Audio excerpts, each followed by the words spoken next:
여러분 안녕하십니까? 뉴스투데이 강원입니다. 동해에서 청상아리나 백상아리 같은 상어가 지난해보다 2배 넘게 발견되고 있습니다. 여름 개장에 나선 해수욕장들은 비상에 걸렸는데요. 상어 출몰에 대비한 안전대책을 세우고 있지만 아직은 미흡한 게 현실입니다. 이준호 기자가 취재했습니다. 해부용 장갑을 낀 남성이 몸 길이 3m의 상어배를 가릅니다. 사람도 공격할 정도로 성질이 포악한 청세리 상어입니다. 강원도 강릉 앞바다에서 잡혔는데 소화기관에서 물고기 3마리가 발견됩니다. 대구 같기도 하고 이거는 방어네. 올해 상반기 청상아리와 백상아리 등 동해에서 잡힌 상어는 모두 15마리입니다. 지난해 같은 기간 7마리에 2배가 넘습니다. 특히 피서철에 더 많은 상어가 출몰할 수 있다는 전망이 나옵니다. 지난해 하반기에 상어가 8마리 잡혔는데 7, 8월에 8마리가 집중이 됐습니다. 그래서 올해도 지난해 바다와 환경이 비슷하다면 올해 7, 8월에도 상어가 좀 더 나타날 것으로 그렇게 지금 예측하고 있습니다. 여름 개장에 나선 동해안 해수욕장들은 비상입니다. 경상북도는 올해 개장하는 해수욕장 24곳 모두 상어 방지 그물망을 설치할 계획입니다. 반면 강원도의 사정은 다릅니다. 전체 해수욕장 85곳 가운데 15곳에만 그물망을 설치할 예정입니다. 문을 여는 해수욕장이 상대적으로 많기도 하지만 관련 예산을 제때 확보하지 못한 탓입니다. 상어 방지망은 좀 예산이 좀 많이 수반됩니다. 그 밖에 해수욕장은 상어 퇴치기 등을 동원해서 안심하고 해수욕을 할 수 있도록. 전문가들은 수심이 얕은 곳에서 상어를 만나는 경우가 드물긴 하지만 일단 마주치면 몸을 크게 움직이지 말고 조용히 지나가길 기다려야 한다고 조언합니다. MBC 뉴스 이준호입니다. 강원도교육청이 국제 스케이트장 유치전과 관련해 특정 지역을 지지하지 않는다는 입장을 내놨습니다. 신경호 교육감은 지난달 기자간담회에서 강원체육 중고교 빙상부 부활 의지를 밝히면서 춘천에 국제 스케이트장이 지어진다면 4, 5년이 걸릴 것이라고 말했습니다. 이에 대해 원주시 사회단체협의회가 신 교육감이 춘천 유치를 지지하는 것으로 의심된다며 사과를 요구했습니다. 도내에서는 춘천, 원주, 철원이 유치전에 뛰어든 가운데 도교육청은 특정 지역을 지지하는 일은 절대 없다고 반박했습니다.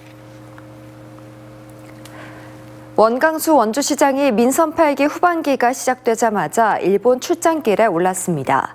최근 10달 사이 벌써 6번째 해외 출장인데 물론 시정에 도움은 되겠지만 중요한 시기에 너무 자주 나가는 게 아니냐는 목소리가 나오고 있습니다. 권기만 기자가 취재했습니다. 원광수 시장을 단장으로 하는 원주시 대표단이 인구정책과 관광 활성화를 위한 일본 벤치마킹에 나섰습니다.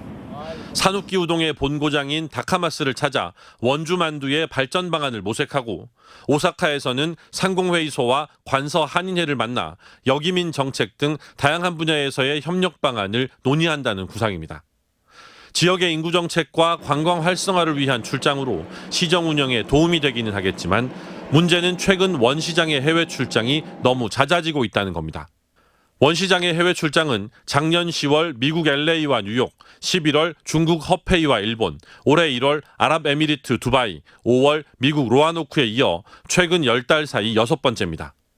소요되는 예산도 만만치 않습니다.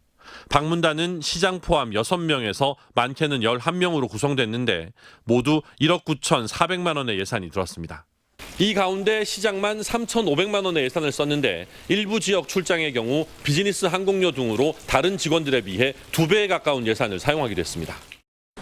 지방교부금 감소로 대부분의 사업 예산이 축소되는 상황에 잦은 해외 출장이 적절하지 않다는 지적이 나오는 가운데 방문지와 방문 목적이 시정 방향과 맞지 않다는 지적도 있습니다.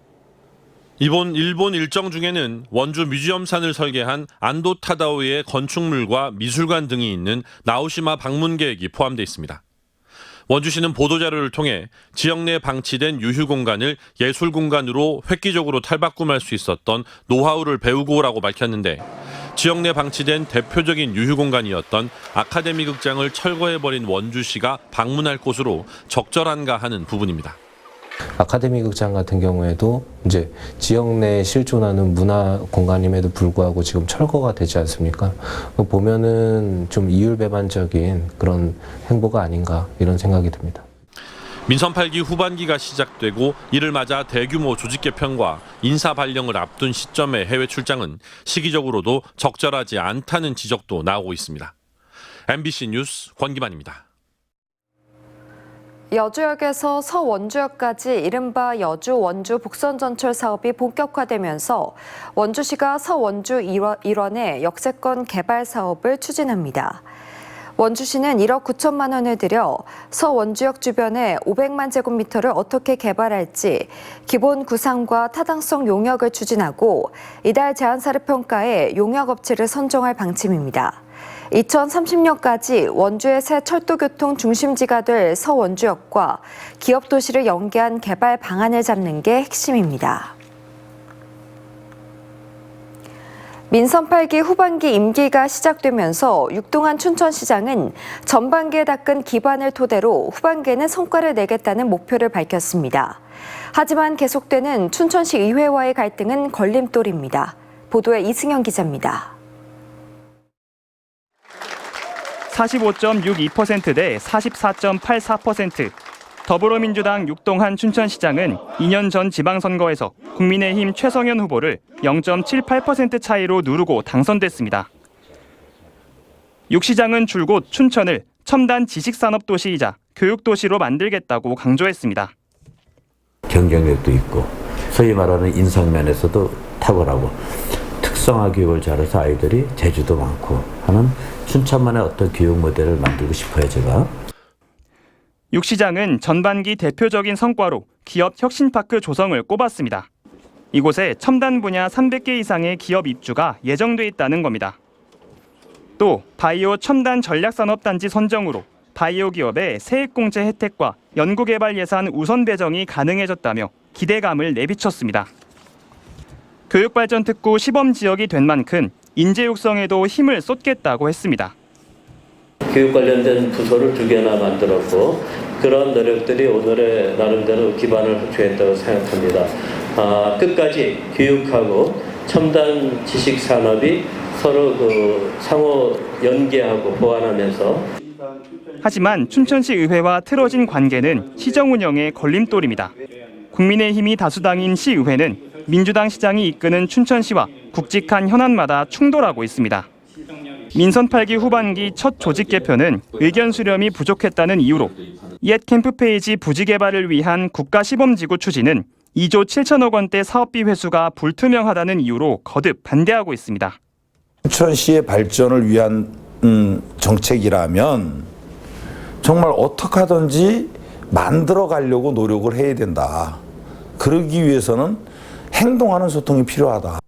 육 시장은 취임 2주년 기자회견에서 당파를 떠나 시의회 협조를 기대한다고 밝혔지만 현재로선 뜻대로 시정을 펼치는 게 쉽지 않아 보입니다. MBC 뉴스 이승현입니다. 5년간 교통사고가 40건 넘게 난 곳이 있습니다. 춘천에 있는 대학병원 2곳의 인근 교차로인데요. 통행 인구가 많은데 마땅한 신호체계가 없어 사고가 날 때마다 보행자들이 크게 다쳤습니다. 이송미 기자가 현장에 가봤습니다. 춘천 강원대학교 병원 진입로입니다. 직진하는 차량과 우회전, 좌회전하는 차량이 뒤엉켜 있습니다. 꼬리물기와 끼어들기는 물론이고 교차로 중간에 갇혀 오도 가도 못하는 차량도 보입니다. 보행자들은 그 사이를 아슬아슬하게 지나가고 차량들은 보행자를 보고도 정차하지 않고 위험하게 지나갑니다. 사방을 봐야 되니까 운전자도 위험하고 보행자도 위험하고. 한림대 춘천 성심병원 앞 교차로도 혼잡하기는 마찬가지입니다. 교차로가 언덕 오르막길에 있어 시야 확보도 어렵습니다. 병원 맞은편 약국에서도 크고 작은 차량들 사이로 교차로를 건너오는 환자들이 걱정스럽습니다. 차 사고, 킥보드 사고 뭐 이런 것도 있죠. 우리 약국에 오시는 단골분이면 문은 열어드리고 잡아드리고는 하지만 횡단보도까지 갈 수는 없는 문제예요. 네. 두 교차로는 차량 통행량이 많아 10여 년 전부터 전멸 신호등으로 운영되고 있습니다. 모든 전멸등에선 보행자가 우선입니다. 운전자는 빨간색 전멸등에선 일시정지, 노란색 전멸등에선 서행이 원칙인데 이 두 곳은 모두 노란색 전멸등입니다. 하지만 운전자 대부분이 이 규정을 지키지 않고 있습니다. 경찰과 지자체도 신호체계를 바꾸는 방법을 검토했습니다. 하지만 도로 여건의 문제, 운전자들의 민원 문제로 이 두 구간의 통행량 조사조차 시작하지 못하고 있습니다. 지금 원체 교통량이 그쪽이 많아가지고 저거를 그 교통량 조사가 수행되지 않으면 우리는 고치는 거는 좀 신중하게 키워야 되지 않나. 그러는 사이 5년 동안 이 장소에서는 교통사고가 40건 넘게 발생했습니다. 보행자 17명이 다쳤고 이 가운데 6명은 중상을 입었습니다. MBC 뉴스 이송미입니다. 강원도가 한우 농가를 대상으로 다음 달 9일까지 FTA 피해 보전 직접 지불금 신청을 받습니다. FTA 피해 보전 직접 지불제는 외국과 맺은 자유무역 협정으로 수입량이 급격히 늘어 가격 하락이 발생한 품목에 대해 피해 일부를 보전해주는 제도입니다. 이에 따라 한우의 경우 한 마리에 53,119원, 송아지는 104,450원을 받을 수 있고 한 농가에 최대 3,500만 원, 농업법인은 5천만 원까지 받을 수 있습니다.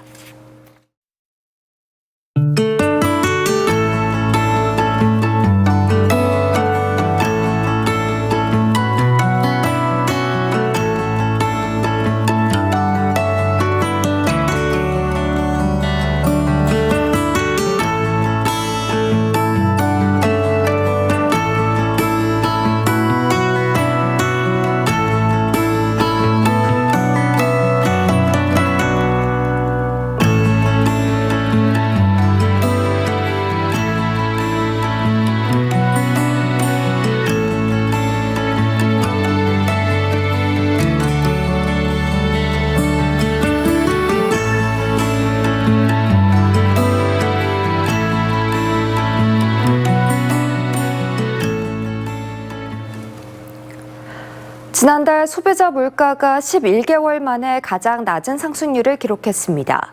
강원지방통계지청이 발표한 6월 달의 소비자 물가 동향을 보면 지난달 소비자 물가 상승률은 2.3%로 지난해 7월 이후 가장 낮았습니다. 또 5월에 이어 2개월 연속 2%대 상승률을 기록했습니다. 품목별로 보면 사과가 95.3%, 배가 106.6%나 올랐고 보험 서비스료 15.1%, 상수도 요금 7.9%, 휘발유 유가 4.9% 올랐습니다. 강원도교육청이 강원특별법 3차 개정안으로 추진하던 산학견임교사 단독수업권 특례의 철회 가능성이 높아졌습니다. 산학견임 교사 단독수업권은 현장 직무 경험을 가진 교사가 특수 분야학과 학생들을 대상으로 혼자서 수업을 진행할 수 있는 제도입니다. 교원의 자격증이 없는 사람이 수업권과 평가권을 가질 수 있어 문제 소지가 있다는 학교 현장 의견을 도교육청이 강원도와 관계부처에 전달하면서 특례 철회 가능성이 커졌습니다. 춘천 기계공고와 봄내중학교 공간을 재구조하는 그린 스마트 스쿨 조성 사업이 2026년 3월 완공을 목표로 착공됐습니다. 그린 스마트 스쿨은 일반적인 일자형 복도와 교실에서 벗어나 스마트 기기 활용도를 높이고 친환경 건축 기법을 활용한 건물로 총 594억 원이 투입됩니다. 이 사업은 민간 사업자가 도교육청 대신 건물을 짓고 도교육청이 20년 동안 임대료를 내는 임대형 민자 사업 방식으로 진행됩니다. 지난해 10월 21만 명대가 무너졌던 강릉 인구가 8개월 연속 감소하며 20만 8천 명대로 줄었습니다. 강릉시가 발표한 지난달 말의 인구 현황을 보면 강릉 인구는 20만 8,434명으로 지난해 10월 21만 명대가 무너진 뒤 매달 200명 정도씩 줄고 있습니다.